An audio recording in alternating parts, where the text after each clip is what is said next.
அண்ணன் அண்ணாமலை இப்போ ரீசெண்டா டிஆர்பி ராஜா யாருன்னு உங்களுக்கு தெரியும், திமுகவை சேர்ந்த நபர். அவருடைய மகன் வந்து துப்பாக்கி சுடுற போட்டியில வெற்றி பெற்றிருக்காருங்க.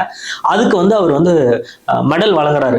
அதாவது இந்த பசங்களோட கழுத்துல போடுவாங்க இல்லையா, ஸோ அந்த மாதிரி ஒவ்வொரு பையனுக்கா போட்டுட்டு வர்றாரு.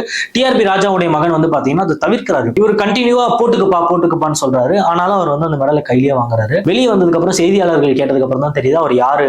டிஆர்பி ராஜாவுடைய மகன் வந்து உங்ககிட்ட பதக்கம் வாங்க மாட்டாங்கன்னு சொல்லி மறுத்திருக்காரு. அதை நீங்க எப்படி பாக்குறீங்க அப்படின்ற ஒரு கேள்வியை செய்தியாளர்கள் எழுப்பியிருப்பாங்க.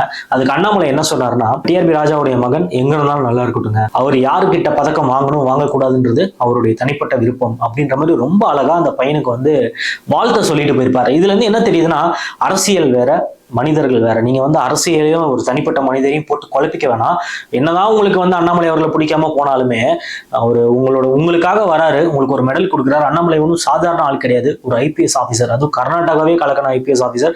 இன்னைக்கும் அவர் வந்து கர்நாடகாவுக்கு போனா அங்க வரவேற்கக்கூடிய மக்கள் லட்சக்கணக்கில் இருக்காங்க.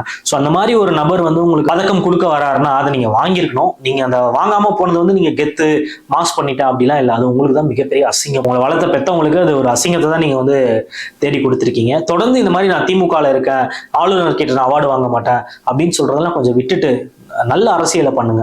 பசங்க மனசுல நஞ்ச வளர்க்காதீங்க.